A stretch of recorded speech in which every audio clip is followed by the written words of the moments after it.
Now, Dr. Sheila Nazarian, Iranian-American plastic surgeon, pro-Israel activist. It's good to see you. Great to see you, Leland. How did this happen that 2 years after October 7th, Jews are far more at risk around the world than they were 2 years ago? Well, I think it's a problem of not nipping it in the bud.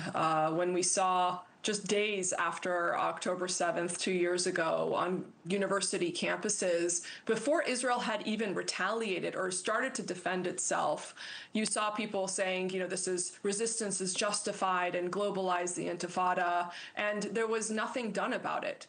Whereas if these types of statements were made against literally any other minority group, that would absolutely not have been tolerated for 2 seconds. But for some reason, when it comes to the Jews, Leland, these words require context and require a different standard. So because there was no consequences for these words and protests and actions, it only emboldened these people to keep going. And obviously, it always starts with words.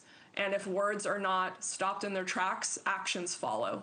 Right, and we've seen actions in the United States, right? Killing of 2 Israeli embassy staff members, arson attack on Josh Shapiro's home, the Colorado Molotov cocktail attack, the St. Louis car fire bombings.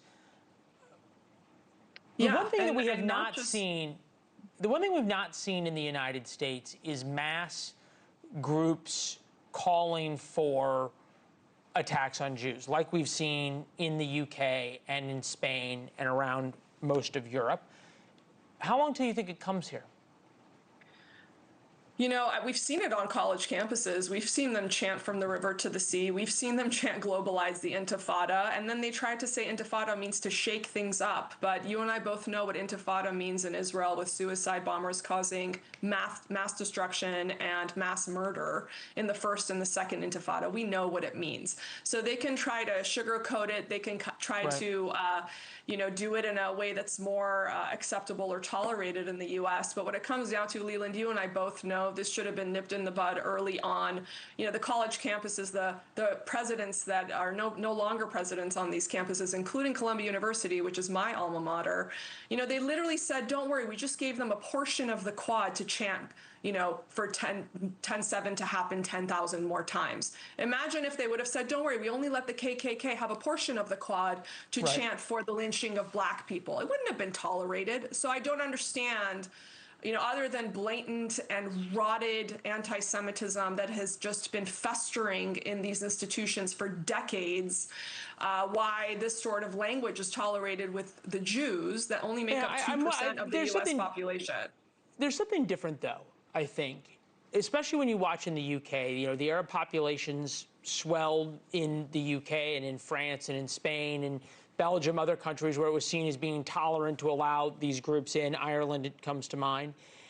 And they got bolder and bolder and bolder, and now are walking around talking about Muhammad's army or chanting about Muhammad's army.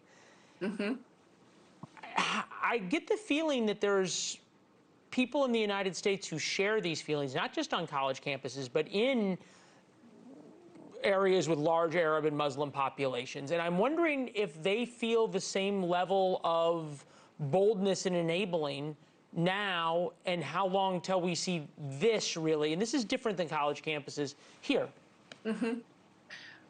You know, I'll tell you, in the United States, I think we have a stronger moral clarity. This country was built on strong Judeo-Christian values. We have seen a rise in God-loving people and people attending church in recent months, as you know. So I think that there is a certain intolerance to that sort of language in the United States, but certainly in areas that are, you know, large Arab populations. You have to understand, Leland, I grew up in Iran. We were growing up hearing death to America, death to Israel since preschool.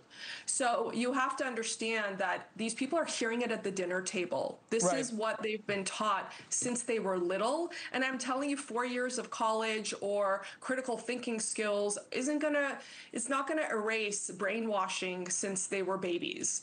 So no, either in the United States or in Gaza either. Dr. Nazarian, it's always good to see you. Thank you very much. Thank you for watching. Subscribe below and download our NewsNation app right now on your phone, and you will get fact-based, unbiased news for all Americans.